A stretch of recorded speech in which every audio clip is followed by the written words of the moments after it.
The momentous economic and political transformation of modern times began in the late 18th century with the Industrial Revolution in England and, of course, the French Revolution.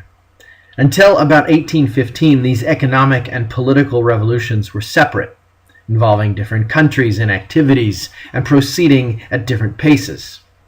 After peace returned in 1814, economic and political changes tended to fuse, reinforcing each other and bringing about what one historian has called the dual revolution. One side of the dual revolution saw the growth of the middle class and encouraged the drive for representative government, and the demands of the French sans-culottes, the laboring poor, in 1793 and 1794 inspired many socialist thinkers. Radical change was eventually a constant, but the particular results varied enormously. In Central and Eastern Europe especially, the traditional elites, the monarchs, the noble landowners, and the bureaucrats provided capable of defending their privileges and eventually used nationalism to respond to the dual revolution and serve their interests. The dual revolution also posed a tremendous intellectual challenge. The meanings of the economic, political, and social changes that were occurring, as well as the ways that they would shape by human action, were anything but clear.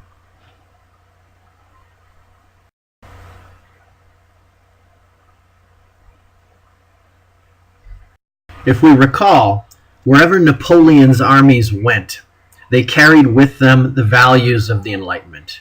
Ideas such as written constitutions, the abolition of social classes, especially that of serfdom, equality before the law, and free market economics traveled with Napoleon's armies and took root among the people that he invaded. Most significantly, the conquering armies saw themselves as liberators. They were freeing Europe from monarchy and churches and the tyranny of tradition everywhere.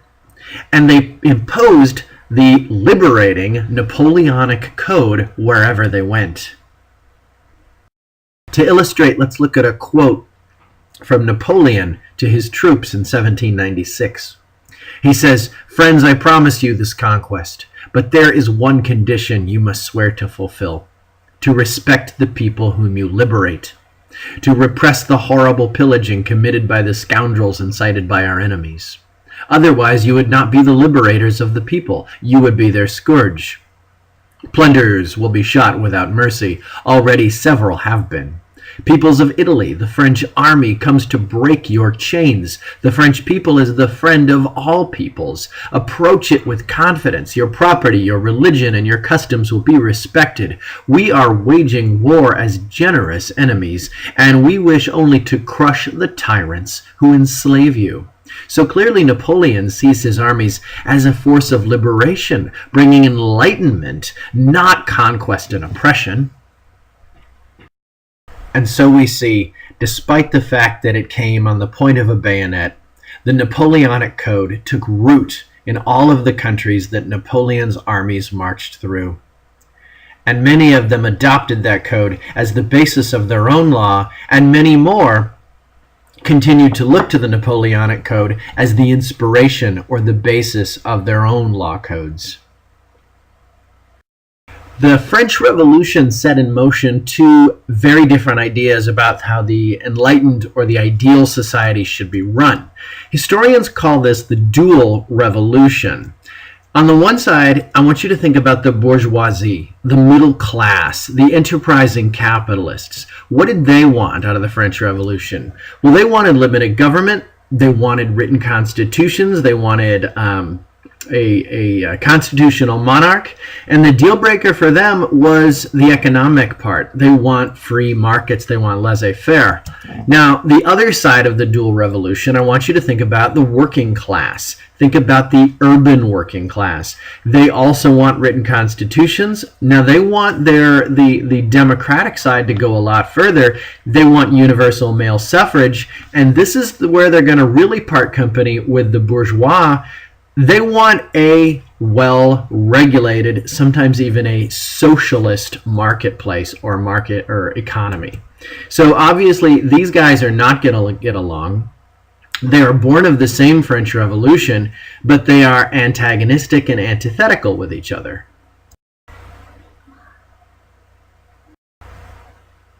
Following Napoleon's defeat at Waterloo, leaders of the Quadruple Alliance, that would be Great Britain, Austria, Russia, and Prussia, they met in the Habsburg city of Vienna to discuss what post-war Europe is going to look like, or post-Napoleon Europe.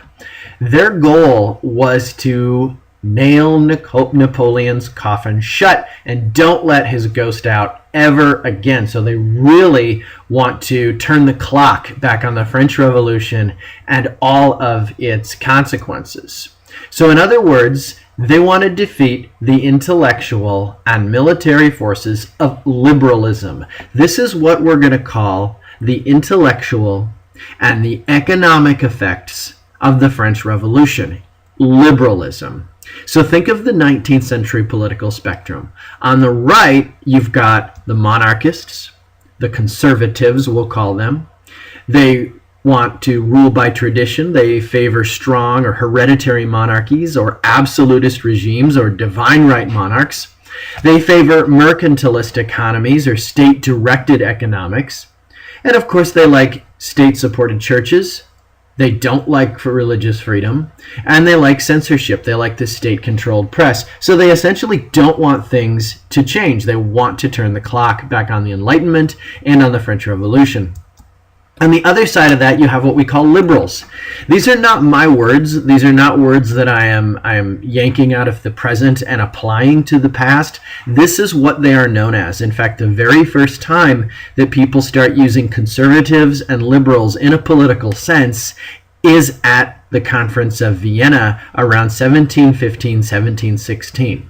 So the liberals want what the conservatives don't. They want written constitutions. They want constitutional monarchies or limited monarchies. They want republican government in which the people or some of the people have a say in how public policy is doled out. They favor market economies or laissez-faire economies. They favor religious toleration and, of course, free speech and press. So at the Vienna Conference of 1815, you've got a lot of really conservative delegates, a lot of really conservative guys. Their main objective, like I said, nail Napoleon's coffin shut, don't let his ghost out, and reverse the trends of liberalism whenever we can. As far as France, let's restore their boundaries, geographic boundaries, back to 1790 and reverse all of the gains that the French revolutionary armies had made, and especially the gains that Napoleon had made. We're going to take all of the deposed monarchs, or at least all of the royal families that Napoleon had deposed, and we're going to restore them to their rightful place upon their thrones. The host of the event is the ultra-conservative Prince Metternich of Austria, also the ultra-conservative Alexander I of Russia. You've got the ultra-conservative King Frederick William III of Prussia. And then you have Robert Castlereagh, Prime Minister of Great Britain. And I'm not going to say ultra-conservative on this, because although he really opposed Napoleon and he really wants to reverse the gains that Napoleon made, Great Britain is the most liberal country in representation here. And we're going to see how this plays out in the next few years. So most of the Vienna resolutions have to do with the future of France. The first thing that the delegates are going to deal with is the succession to the throne.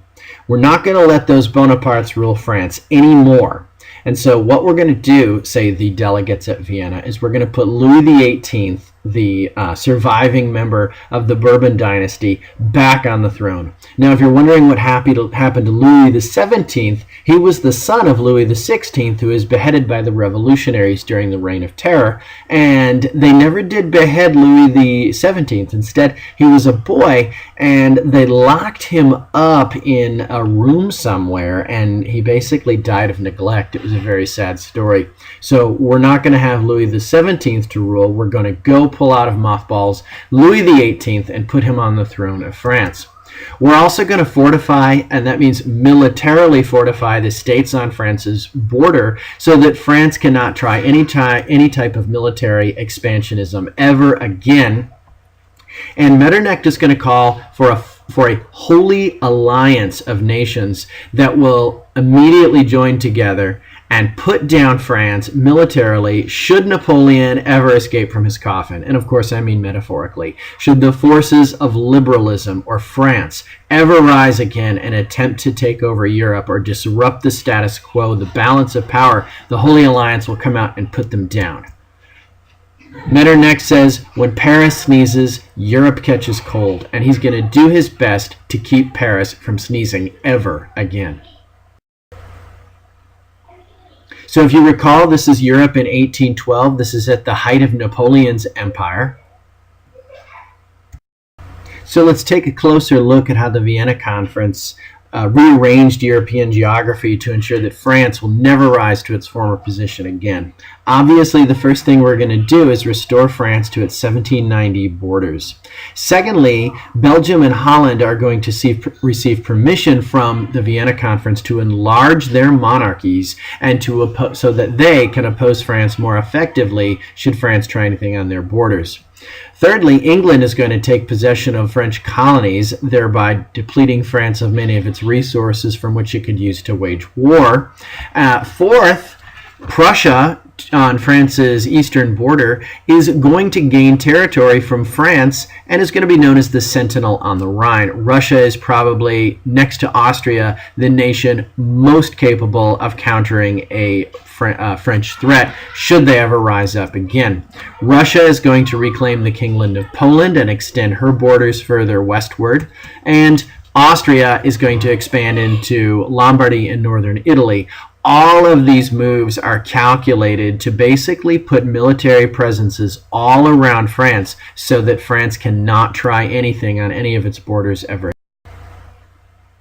Of course, in doing this, Vienna had in mind to keep the balance of power among the European states. That's an equilibrium of military forces that will discourage aggression. In other words, Metternich wants to maintain the European status quo.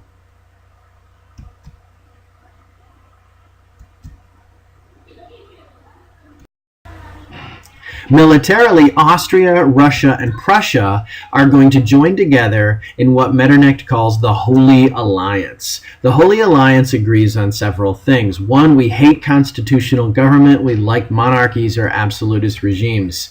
Secondly, we hate limitations on monarchies. Any attempt to hem a monarchy in through a constitution, we're going to oppose those things. We also hate freedom of religion, the idea that people can practice their own religion. This is antithetical to the idea of a unified state. We hate that idea. We hate laissez-faire markets. We don't like certain individuals enriching themselves off of supply and demand. We prefer state-controlled or mercantilistic economies. Who do we hate? Who do we most hate? That's right, we hate Napoleon. That's who we hate. And all of his stupid ideas, what do we call them? Liberalism. We hate liberalism. So the Holy Alliance is a military alliance designed to oppose all of the ideas that Napoleon represented. So there they are. There are three conservative statesmen. You have Metternich of Austria, you have Tsar Alexander of Russia, and you have King William III of Prussia. England was invited to join the Holy Alliance, but England said that constitutionally she could not do such a thing. I think this is interesting. England's constitution will not allow her to join a military alliance that is sworn to put down nations who adopt constitutions. How interesting.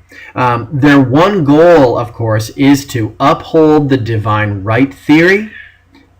Monarchs rule by the grace of God and the direction of God. The masses are to follow and obey, not assert their rights as they have done during the French Revolution. And of course, the Holy Alliance will use military force whenever and wherever liberalism rears its ugly head. Well, the first challenge for the Holy Alliance comes in Spain and in the two Sicilies on the Italian peninsula. These are, of course, two nations that Napoleon, or two territories, kingdoms that Napoleon had invaded and left his mark. So shortly afterwards, in 1820, you get liberal revolutions in Spain and the Kingdom of the Two Sicilies, and they force their monarchs to accept written constitutions. So, of course, the Holy Alliance is going to spring into action. This is what they're supposed to do. Austria invades Naples and restores the king to the throne in 1821. French armies, these are, of course, the French armies under the control of Vienna. French armies march into Spain, and they do the same in 1823. And the message, of course, don't mess with Metternich. Metternich, don't try to be a liberal. Don't try to talk about constitutions, or we will come out and crush you. So, these two revolutions are failures, and it's a victory for conservatives. Now, Metternich has been suspicious of Germans for some time. If you recall, Napoleon had reorganized the Holy Roman Empire, actually abolished the Holy Roman Empire, and he had established the German Confederation. Germans are starting to get notions of nationalism that is really bothersome to Metternich. He would prefer Germany remains divided and be less of a threat to him. The Germans do not want to return to the 300 plus kingdoms that they had under the Holy Roman Empire. They actually prefer the 38 states that Napoleon organized them into and their current geographical disposition. Metternich then decides to impose the Carlsbad decrees on the German states. These Carlsbad decrees require the 38 German states to report all liberal activity. Anybody who might be talking about freedom of speech or free religions or toleration or constitutionalism, you're going to get reported to the state police. It requires the police to uproot and report liberal ideas in the press and in the newspapers. And in universities, the Carlsbad decrees require censorship of lectures and books in the university curriculum. And of course, it's going to set up a system of spies. What oppressive government would not be complete without a secret police? So the system of spies and informers are supposed to investigate, report, and punish liberals whenever they find them. Metternich writes, "I have never feared that the revolution would be engendered by the universities, but that at them a whole generation of revolutionaries must be formed. Unless the evil is restrained, seems to me certain, the greatest and consequently most urgent evil now is the press. All journals, pamphlets, etc. in Germany must be under a censorship."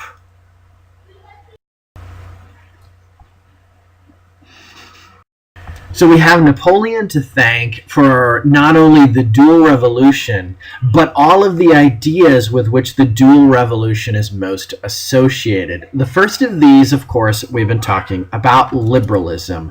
Liberalism is a spectrum. Liberalism is going to include everybody from the radical liberals who want something like a socialist government and universal male suffrage, almost a democratic state.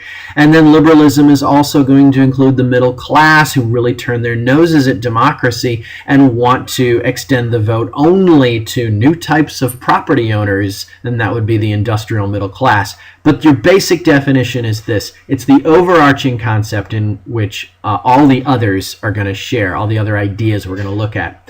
Liberals champion written constitutions, limited government, freedom of the speech and press, and of course of religion, and freedom from arbitrary arrest, and of course they champion, at least the middle class champions, laissez-faire. Now, get this in your head. I want to make this really clear. In the United States, liberalism in this manifestation, in this form, is known as classical liberalism, not 21st century liberalism, although they certainly share in the heritage and they intersect in many places. But when we speak of liberals in the mid-19th century, the early 19th century, mid-19th century, we're talking about classical liberals who are constitutional liberals. They tend to be more in favor of laissez-faire free market economics, and this is really what's going to characterize them in the mid-19th century. Second idea that is associated with the French Revolution is that of nationalism. There you have Liberty Leading the People by Delacroix.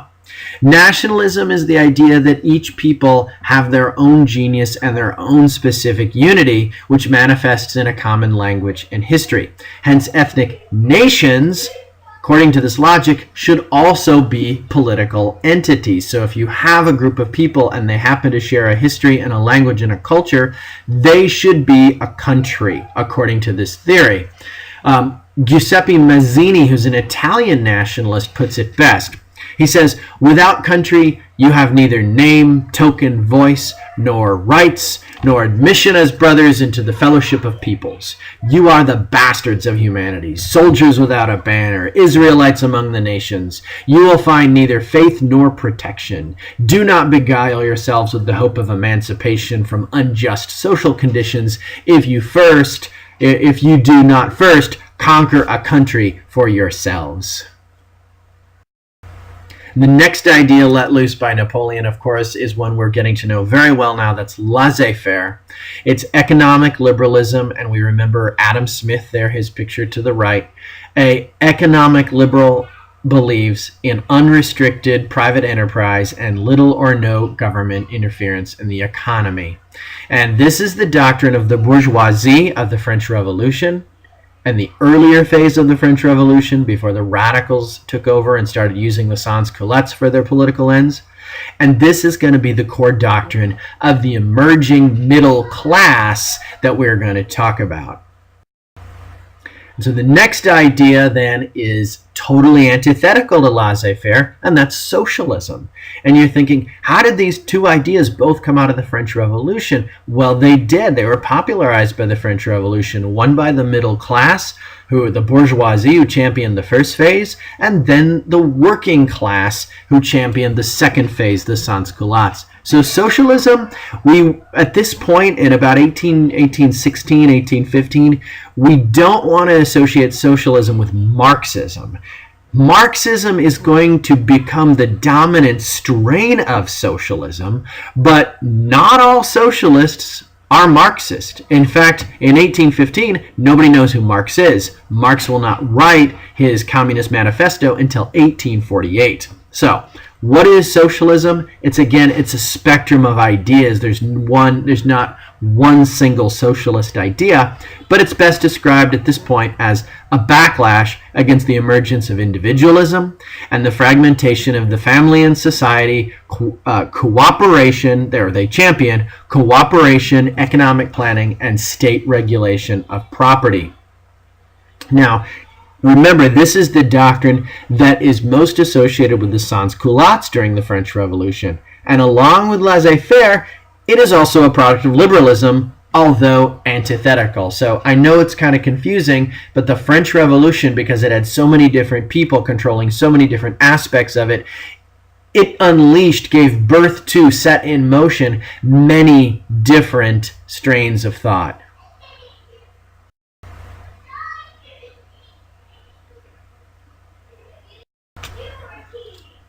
So if you take a look at the map down there, the Greek peninsula, see it? There we go. Now keep a closer look on it. Greece is part of the Ottoman Empire in 1821.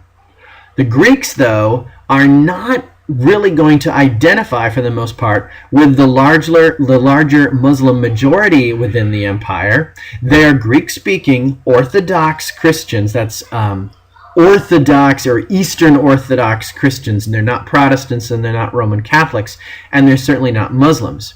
Culturally, they are closer to Europe than they are to Asia, And they were also bit by the nationalist bug in the early 19th century, thinking we are a people, we share a language, we share a culture, and therefore we should define our own political destiny and have our own political boundaries. And so a Greek independence movement organizes in 1821, and they declare their independence from the Ottoman Empire in that year. Now you remember the Holy Alliance. The Holy Alliance is immediately going to condemn this movement because it will just encourage other movements, and we hate all liberals. So the Holy Alliance says, no way, liberals, you're not going to do it. But there's a but to this story, and it's a pretty big but. For many Europeans, the Greek cause is a holy cause because these are Christians, albeit not Catholic, and they're not Protestant, they're Greek Orthodox, but they're still Christians, and they are fighting against a Muslim empire. So in this case, religion is going to trump politics.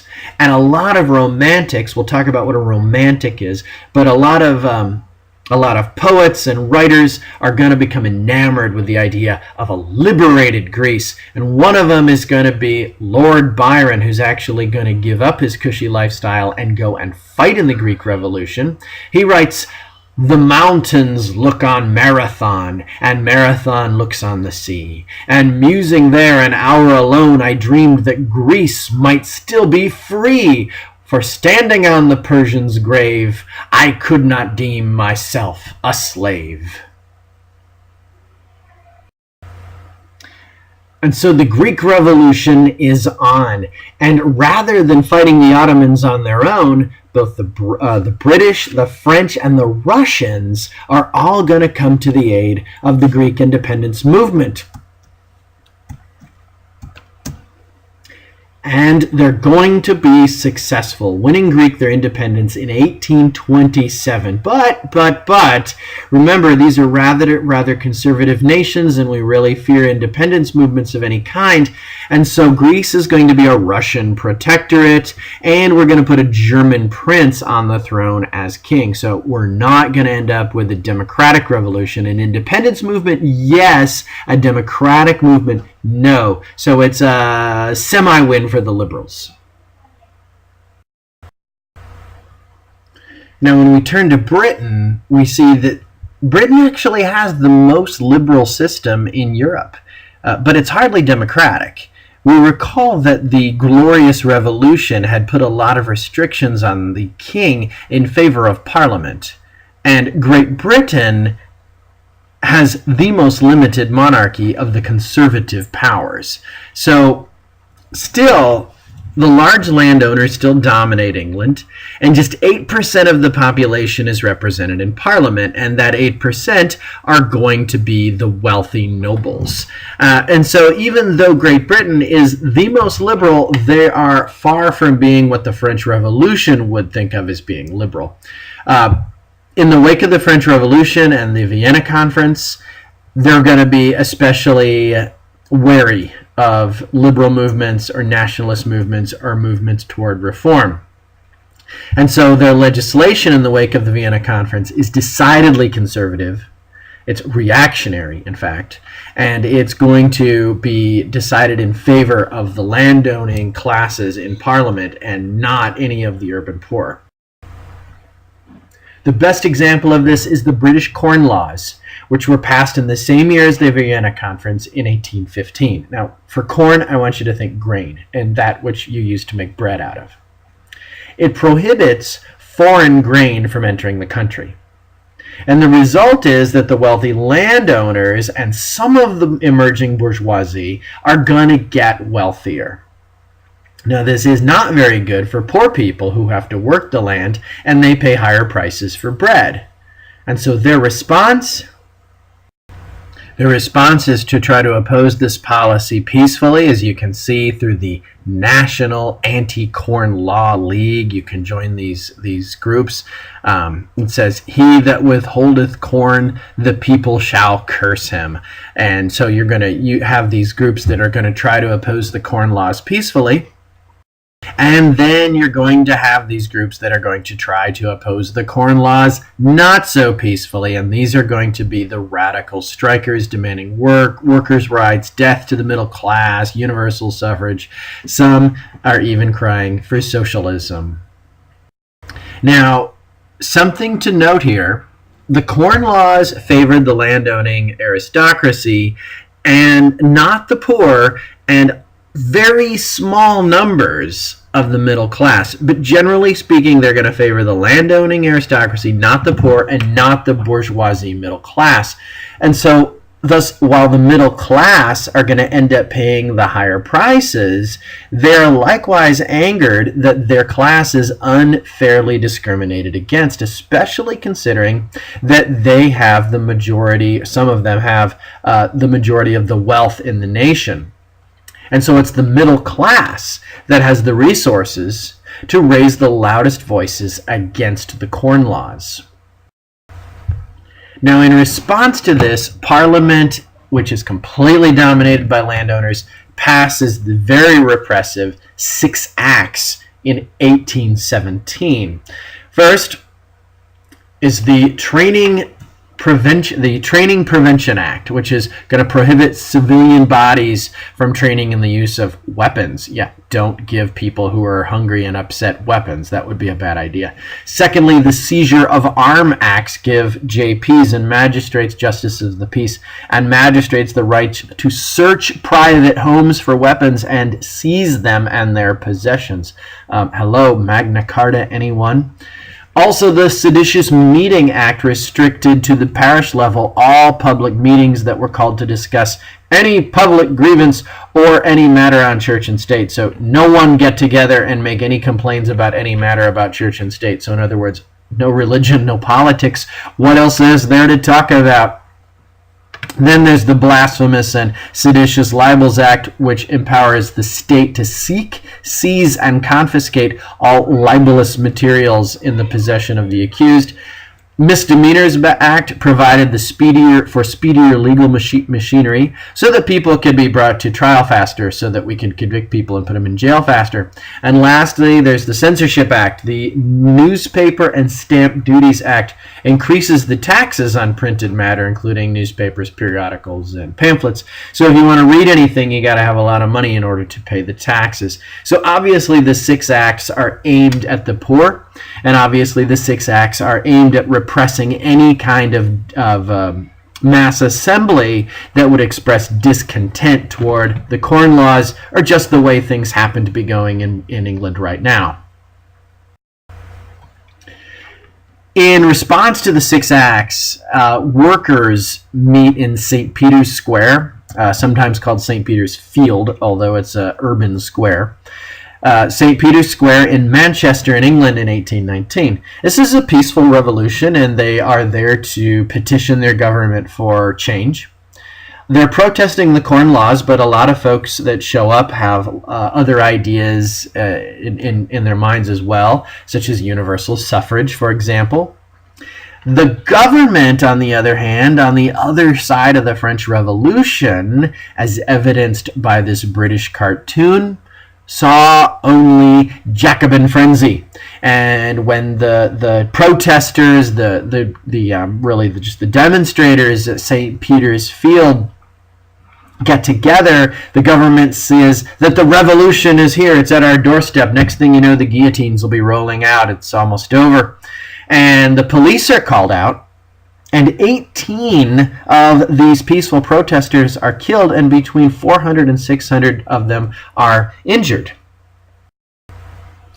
And so the massacre at St. Peter's Square is curtly named Peterloo, after the liberal forces that the government obviously thought they were repressing. Well, at last, by about 1830, the Conservative Tory Party, that's the name of the Conservative Party in England, the Tory Party, was voted out of office. This is the party that had passed the 6 acts And this is the party that had presided over the massacre at Peterloo. And this was the party that is most closely associated with the conservative reaction following the Napoleonic era. But 15 years have gone by and people are starting to loosen up a little bit. And so another party enters into the majority, and they are called the Whig Party. They are a more liberal-minded party, although they're certainly not radicals.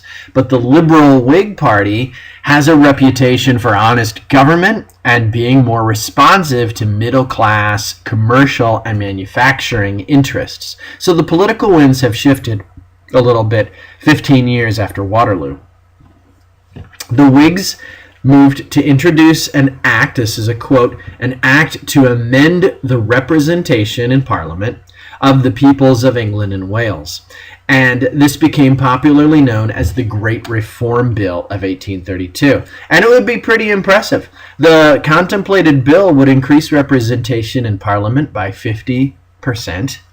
It would enfranchise property owners whose property wasn't something other than land. So previously you had to be a large landowner, and this reflects the agricultural interests of a previous age, of the 18th century. Now you can own property in something else, say capital in great factories or something like that. And that is what we're talking about. We're talking about shifting our definition of property so that we'll favor people other than great estate owners. In addition to enlarging the electorate in Parliament, there would be a redistribution of the boroughs, or we can think of these as voting districts.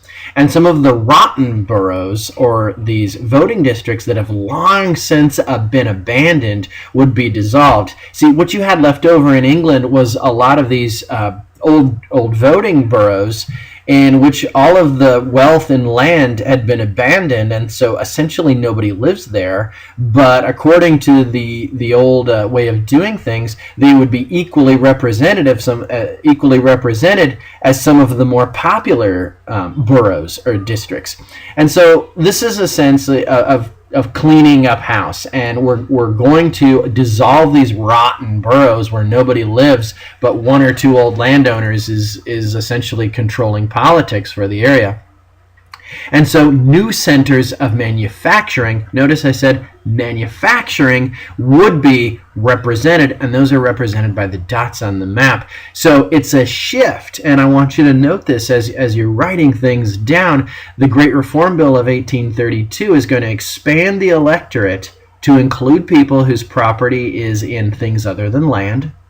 And it's also going to shift the voting districts around to, once again, give greater representation to people who have property in things other than land. So you see that we are favoring who? Who are we favoring? We're favoring the middle class. We're favoring the new industrial, enterprising capitalist classes.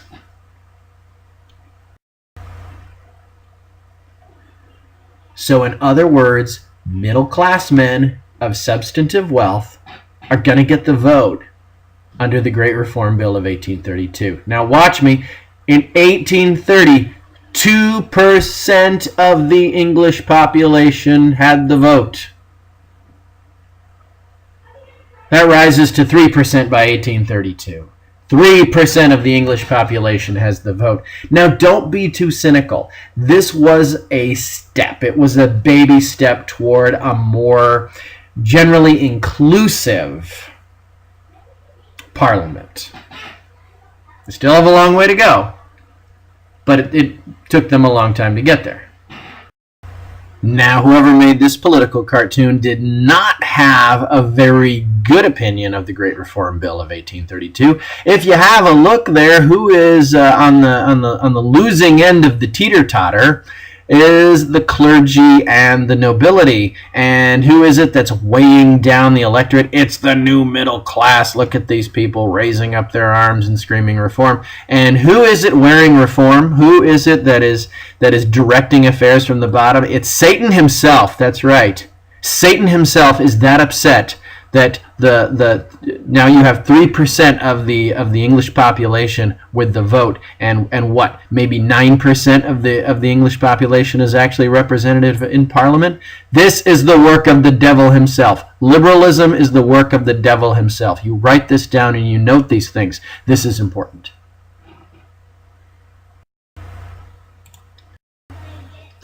Now, France, following the Conference of Vienna, was allowed to keep a surprisingly liberal constitution. It was called the Constitutional Charter of 1814, and it was dictated by the Council or the Conference of Vienna, and there's Louis XVIII presiding over it.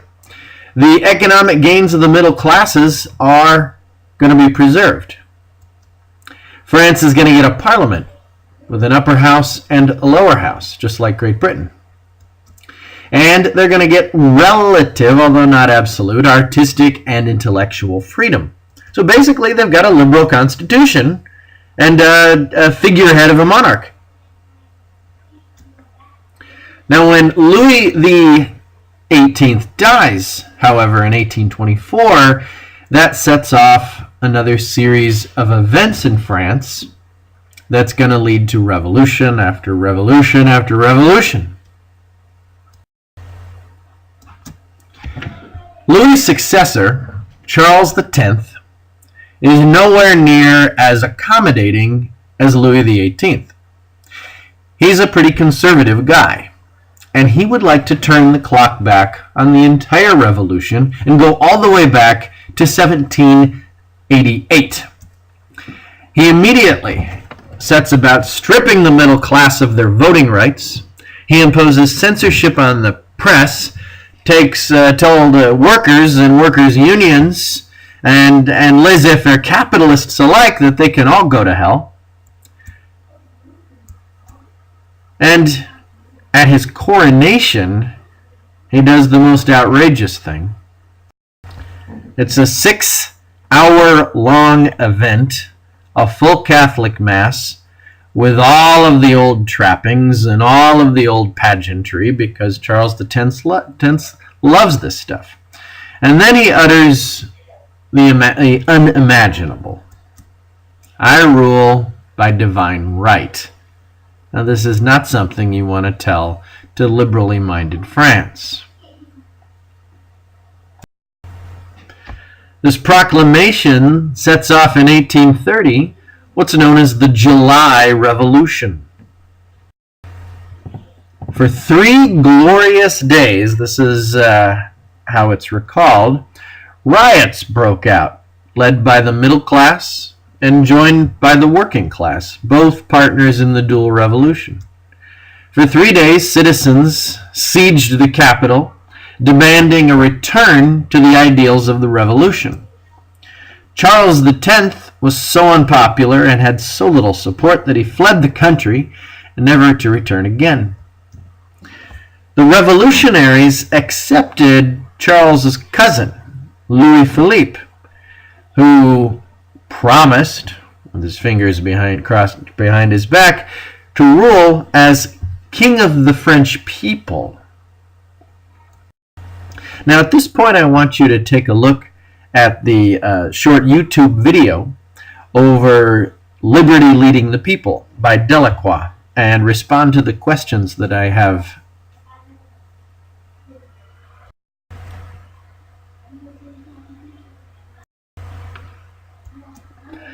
Louis Philippe, Charles's cousin, calls himself the Citizen King. Sometimes he's called the bourgeois monarchy. He flew a tricolor flag and he wore the French cockade. He spoke of the triumph of the revolution, and he even made the gesture of having Napoleon Bonaparte's remains returned to France so they could be properly interred. But he expanded the electorate from 100,000 to 170,000. And that's the only substantive change that Louis Philippe made in his 18 years of rule. Now we embark upon a series of revolutions collectively called the revolutions of 1848. They're all liberal revolutions, and they all have in mind similar ideals and goals. They're all going to be a coalition of forces run by the working classes and joined by the liberal classes. And they're going to play out a little bit differently. We're going to start with the Revolution of 1848 in France. Now, we said that nobody's happy with the citizen king Louis Philippe. He rules a discontented France for 18 years. And the illustration to the right shows his transformation into a pear. His reign is marked by general inaction and hostility toward both the working class and, although he is sometimes called the bourgeois monarchy, also the middle class. The income gap between the wealthy and the poor grew steadily, as did the discontent with Louis Philippe, the citizen king. Well, it doesn't take a genius to know what's going to happen next.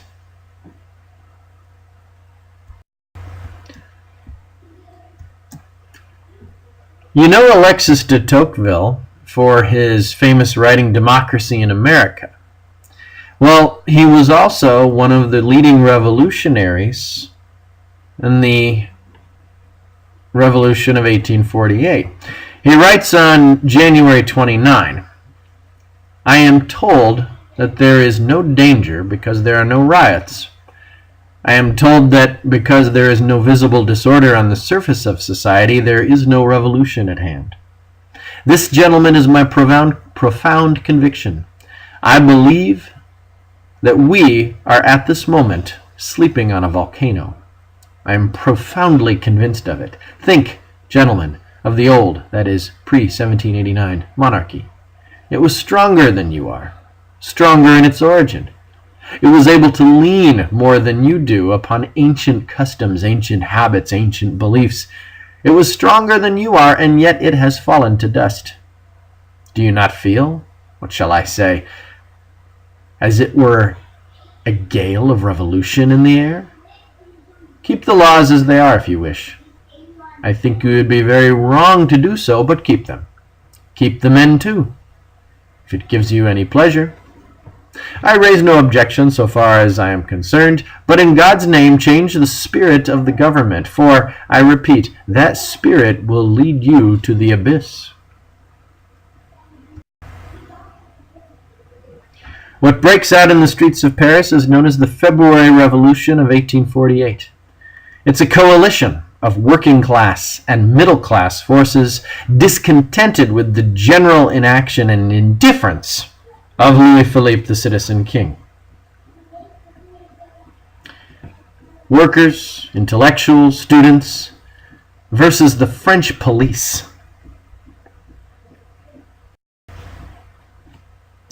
In the February Revolution, the middle class did what the middle class does best. They throw banquets in their own honor, and they use these banquets as a platform from which to protest the policies of the king.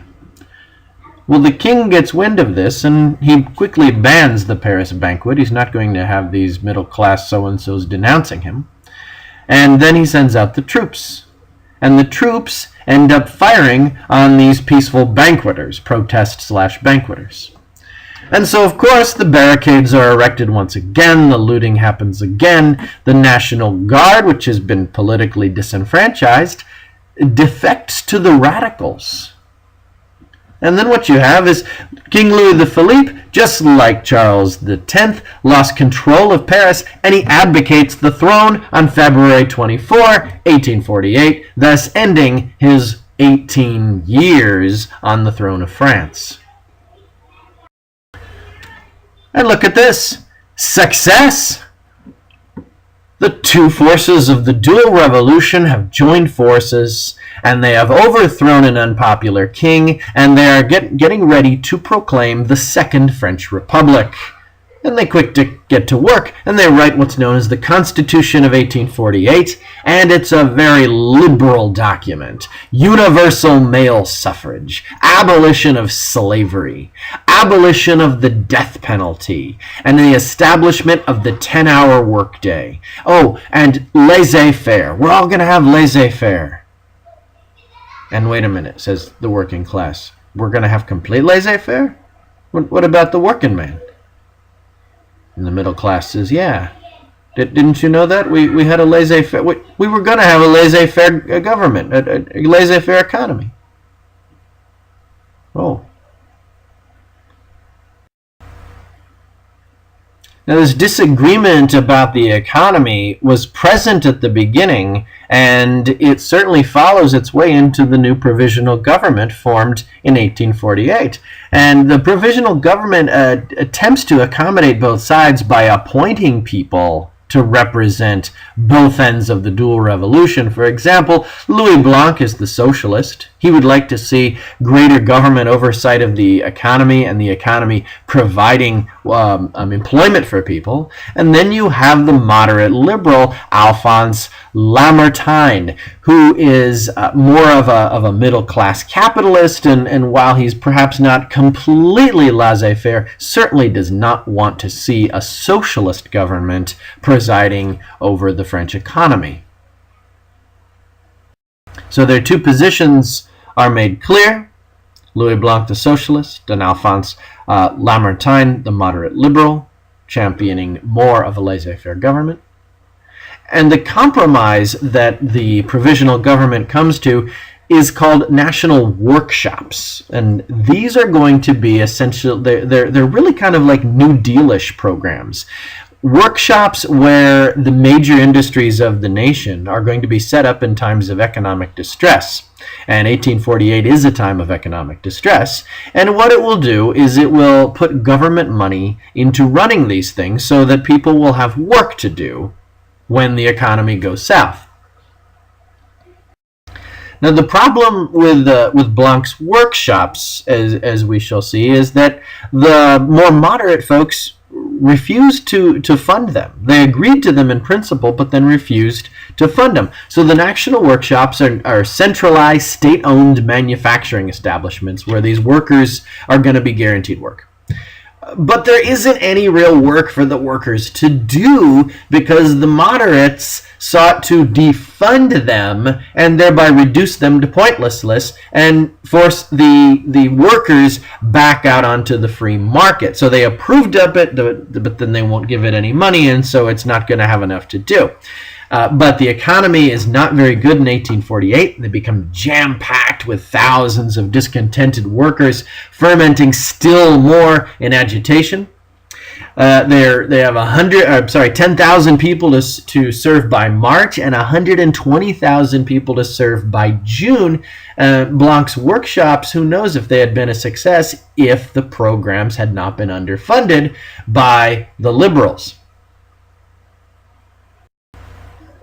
And so when the provisional government is going to hold their first national elections to decide who's going to sit in the French Assembly, the results come out with a conservative majority, an overwhelmingly conservative majority. And this is not because the lower classes were completely underrepresented. This was because the socialist parties were divided into so many different groups. There are spectrums of socialists talking about to what extent we're going to have government oversight of the economy and to what extent we're going to allow the market forces to prevail.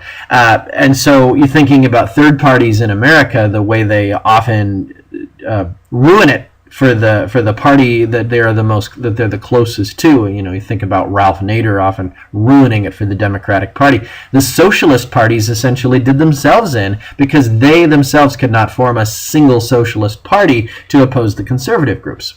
So the conservative majority quickly sets the discussion to debating the fate of the social programs like the national workshops, because these things are a drain on resources when they would rather be getting along with industrializing. So the conservative majority wants the removal of radicals like Blanc from the government entirely. And so in June, the national workshops are shut down. Now, shutting them down is going to push the working classes over the edge. Class tensions are going to rise, and once again, you're going to see those mobs start to get together in the streets, the rioting, the looting, the demands for social change.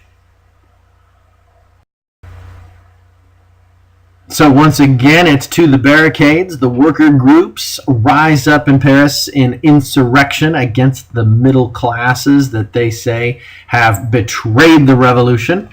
To some degree, they're correct. They certainly didn't betray the revolution of 1789. They betrayed the revolution led by the Jacobins, but from whose perspective did they betray it? The workers demand a redistribution of wealth. They demand a socialist revolution on top of the revolution that's just happened. And the barricades are thrown up in the streets, which means traffic can't pass, nothing can get by. And interestingly, this is the occasion on which Victor Hugo wrote Les Miserables and was based on this event. A lot of people think Les Miserables is based on the French Revolution of 1789. I was actually taught this in my high school history class. It's not. It's based on the July days of 1748. A new liberal conservative coalition then forms to oppose the lower class radicalism. So interestingly, you need to realize that the revolutions in Paris, they began with a middle class and working class coalition against conservatism. And now they're ending with a middle class conservative coalition to oppose the working class. This phase in the revolution is called the June Days of 1851, in which the new conservative majority mobilizes an army, and they crush the radical revolts in the streets. And the nasty part is 10,000 working class people die in what is called the June Days Massacre. So the revolution of 1848 ends in 1851, and for the working classes of France, it is an abject failure. Well, following this latest upstart of the revolution, everyone is simply interested in stability. So, predictably, the new government calls for a new constitution, and they get one. The new constitution provides for a president who will be elected by an upper middle class and a single house legislature, so much for checks and balances. The December elections of 1851 saw the return of a familiar name in French politics, and that would be the Bonaparte name coming back once again, Louis Napoleon Bonaparte, who offers law and order. And if there's one thing that the Bonaparte name is associated with in France, it's stability. And people gravitate toward this name, regardless of where they stood in the liberal or the conservative spectrum in 1848. To have a Bonaparte back on the throne, it really resonates with people. And so Louis Napoleon, he defeats four other much more experienced candidates and becomes the new president, soon to be emperor, by the way. But right now he's the president of France.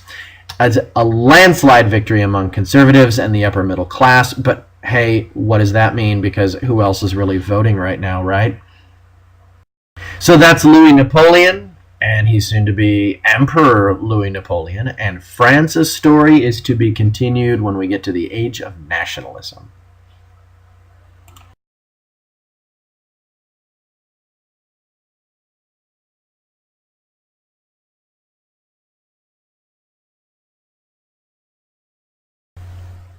This is the Austrian Empire in 1848. As you can see, it is the largest of the German states. It's a far-flung empire, and it encompasses a great number of ethnic groups. You have Germans, Hungarians, Italians, Romanians, Poles, Czechs, Serbs, Croatians, all sorts of different folks are occupying what is known as the Austro-Hungarian Empire. Now, a lot of these folks do not consider themselves to be Austrians. They consider themselves to be more in line with their ethnic group. and not in any kind of nation state as we would think of today. As we know, the Habsburg Empire, the Austrian Empire, is ruled by the Habsburg family in 1848. They're a very conservative monarchy. As you know, the chief advisor to the emperor, Prince Metternich, was extremely conservative, and so he's going to make sure that liberal institutions simply do not exist or do not exert any influence within the very conservative Austrian Empire.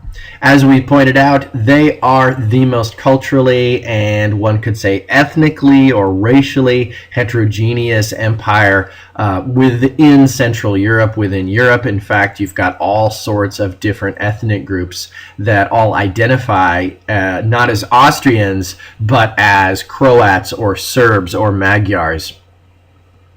The empire is held up by serfdom, and it is a system, an oppressive system, which dooms 80% of the population to essentially a life without hope. Serfdom is lower class people that are bound to the soil, and they live an agricultural life, and they're pretty much owned by the landlord. There is an increasing competition with Prussia. The two poles of gravity, so to speak, within the German states are the Prussians to the north and the Austrians to the south, and that's going to become more of a rivalry as time goes on.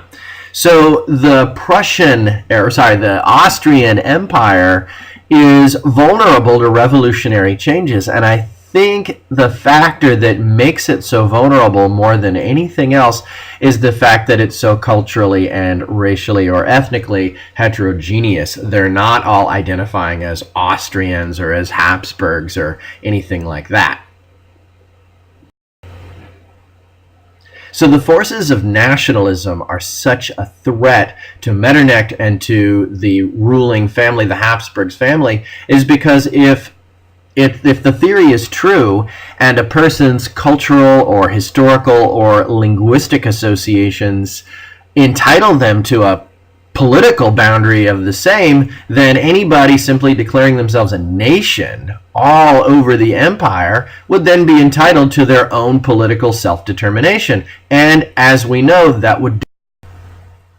And so alarms sound when in 1848 in Budapest, liberals and students, university students, align with the middle class, demand a constitution, a written constitution. They demand national autonomy, which means they want to direct their own political affairs apart from the empire.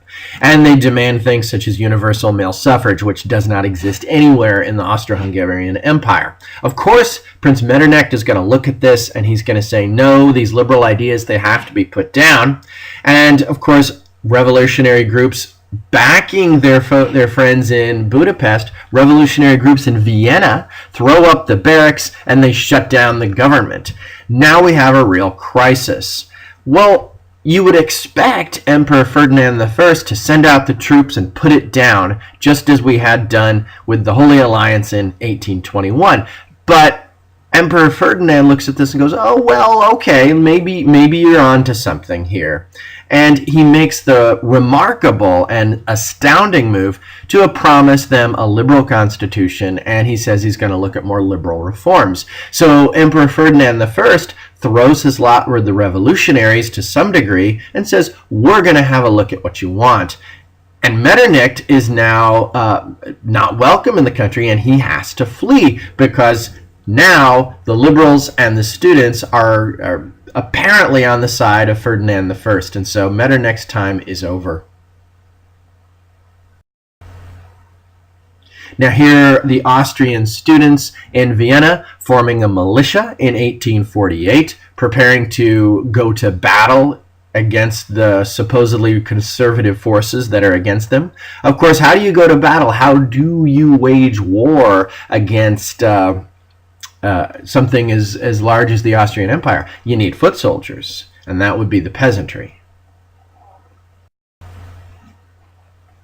And so here they are in Budapest. These are the Hungarians. This is the ethnic group known as the Magyars, and they're declaring their independence from the Austrian Empire in 1848. Now Ferdinand we said he was warming up to the demands of the revolutionaries, and he issues this statement. We, that's the royal we, Ferdinand I, by the grace of God, Emperor of Russia, King of Hungary and Bohemia, have adopted such measures as we have recognized as necessary to fulfill the wishes of our loyal people. So he is making the move to warm up to the revolutionaries and start looking at some of their demands. And look into these demands he does. Perhaps, says Emperor Ferdinand I, perhaps liberal reform could be a really good thing. Why not have a constitution? Why not have popular elections? How come we can't look into these trendy new liberal ideas? And you're asking yourself, why is Ferdinand I doing this? He's a conservative monarch and has given no indication that he was on the side of the radical middle class or anything like that. Is the old regime in Austria committing suicide right now? You'd think it would, because what he does next really astonishes everybody. Ferdinand I, by decree, abolishes serfdom, thereby guaranteeing freedom to 80% of his population. And he goes to the peasants, and there's this nice little picture. You can take another look at it. There's Ferdinand I saying to the peasants and issuing his royal proclamation, you are free. You are not going to be serfs anymore. Now, what does this have to do with the revolution? Well, by meeting the demands of 80% of the population, the middle class have lost its foot soldiers. Once their demands are met, there's nobody to fill the ranks of the large army. And so the effect of freeing the peasants does exactly what he intended it to do. So now he asks them, okay, I've met one of your first demands, which is, of course, the abolition of serfdom. What kind of republic would you like now?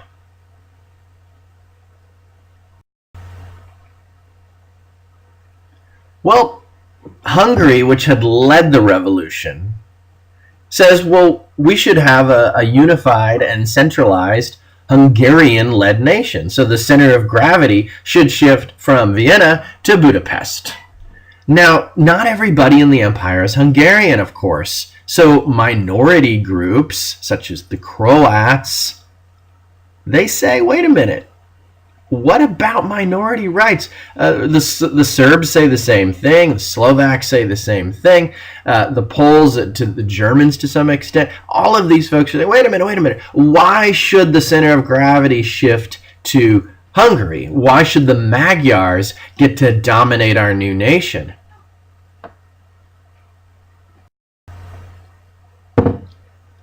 And seeing the internal discord, you have the next in line, Francis Joseph. He's the cousin of Ferdinand I.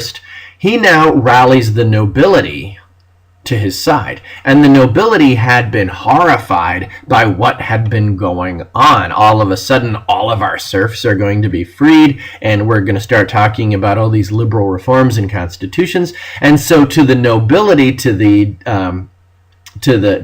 land-owning nobles, this guy is their last best hope. So what he does is he goes into the countryside and he speaks to these newly freed serfs about the new oppressive Magyar revolution. It wasn't them who freed you. Remember, it was my cousin Ferdinand I. It was the Habsburg Empire. Wouldn't you like to fight on our side? And so he gathers strengths from all of these minority groups, the Romanians, the Czechs, the Croats, etc., and begins to promise them greater autonomy. And then, with this new group, he invades the seat of the revolution, Prague, in June of 1848. And the revolutionary forces, we said, when they're robbed of their foot soldiers, the peasantry, they're unable to stand and they fall apart. He then moves on and he invades the next center of the revolution, which is Vienna, in October of 1848. And this time he receives help from Tsar Nicholas I, another very conservative autocrat from Russia, and the revolution of 1848 fails. A very, very shrewd move by Francis Joseph, which is to essentially take the the fighting force away from the middle class and then rechannel that energy into a conservative movement. Very shrewd. So where are we up to this point? The conservatives have won 2 big battles and the liberals are still not getting anything. The last of the revolutions that we're going to look at is the Prussian Revolution of 1848. And the thing I want you to keep in mind is that the Prussian Revolution doesn't happen next. Like first you have France and then you have Austria. This is happening at the same time as the French Revolution. The French Revolution of 1848. So take a look at Prussia. There they are on the map. After Austria, Prussia is the largest and most powerful and most influential of the German kingdoms in the German states. Prussia is also, like everybody else, led by an autocracy, and the emperor is Frederick William IV. And the Prussian liberals, the Prussian middle class, they would like to see the following things. They would like to see the 38 states that Napoleon had organized in 1807. He would like to see those all melt into one, and they would like to see a German nation. They would also like to see, as all liberals would like, a constitutional monarchy or some kind of republican government. They would also like to see territorial expansion into these disputed territories to their north called Holstein and Schleswig. And if you look at the map, that's an anachronistic map. Those are German borders today. But Holstein and Schleswig in red up there, that is populated primarily by German-speaking and ethnically German people. But it is claimed by Denmark. And so to middle-class liberals who are beginning to think in terms of national destiny, well, we can't have a national German state if we're leaving some of the Germans out of it, and so we should claim that territory. And then they get the cause for their own revolution when the French February Revolution breaks out in Paris. Then a lot of Prussian middle class look at that and say, now we have cause to start our own. So the German Revolution follows with the French Revolution. So very short, a month after the February French revolutions, then you get these riots in the minor German states. And again, in the beginning, this is a coalition of middle class and radical liberal forces. These are called, and the center of them are called the Berlin riots, happening, of course, in Berlin, and they follow the February Revolution by 1 month. So these are happening almost parallel movements. They're led by working class folks, but of course the middle class quickly supports them. Frederick William, he pulled the same move that the Austrian emperor is going to prove, the Habsburg is going to pull, and he says, okay, just stop the fighting, everybody calm down, we'll have a look, and he says we'll get a liberal constitution going, and we will merge Prussia into a German national state. So he's essentially saying that we will meet the liberal demands. And then what organizes shortly thereafter is the Frankfurt Parliament, also called the Frankfurt Assembly. So this is a very new development in an autocratic state. And they rally around this ancient symbol called Germania, which is an old romantic symbol that goes into like the pre-Christian German past. But she's an interesting composite symbol for them. Well, in the Frankfurt Assembly, they deadlock. And you recall the deadlocking that we had in the French Revolution in 1789. Well, this deadlock is, again, also split among class lines. The Assembly is dominated by the middle class lawyers, businessmen, and the free market fans, the free market fundamentalists. And the working class says that, hey, we've been excluded. We want greater economic reform. The middle class is talking about uniting Germany and getting a liberal constitution, and the working class says we want they vaguely They sketch out their demands, and their demands are vaguely socialist. They want control over the economy. They want something like the national workshops happening. And they're right, they have been ignored.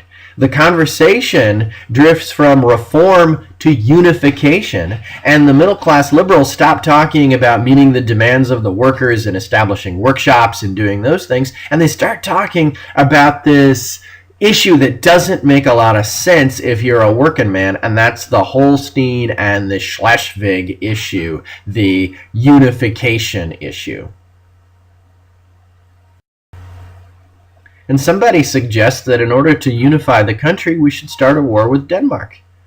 And thinking this is a good thing, the assembly votes on it and says, yeah, let's do it because wars are unifying. And they're thinking this is a good way to defuse a lot of that energy coming from the working class is if we rechannel it into a war for unification. So the National Assembly, the Frankfurt Assembly, turns all of its attention to the Schleswig-Holstein issue, which had always been a minor issue and is now being inflated into this giant national cause. Now, you may be wondering what had happened to the Emperor Frederick William IV after the Frankfurt Assembly had met and declared that they were going to write a constitution. Well, part of the provisions of that constitution was to have a limited constitutional monarchy, and they almost uniformly agree that they are going to appoint or elect Frederick William IV as their constitutional monarch. So he gets to keep his job, although in a reduced capacity. So Frederick William also is essentially biding his time. He realizes that this revolution is a tentative one at best. By March 1849, the revolutions of 1848 had failed almost everywhere else, and conservative monarchs have reasserted their power. He also realizes that if he were to do the same, he could be assured support from Austria, Russia, or even England if he only asked. And what gives him greater encouragement is the chaos between the working class and the middle class. And he realizes that just as they had been in France and just as they had been in Austria, they are not able to reach any kind of consensus on how this government is going to work. And so what he decides to do is he reasserts, by decree, control of the military. He enters the Frankfurt Assembly and disbands them and claims to rule by divine right. And who can oppose him? The middle class and the working class are not able to pull together enough of a coalition to make this happen. And he takes a look at this constitution that he had tentatively approved just 1 year before, and he announces that I won't accept my crown from the gutter. I rule by divine right. I don't rule by the consent of the people. So the revolution of 1848 in Prussia was also a failure.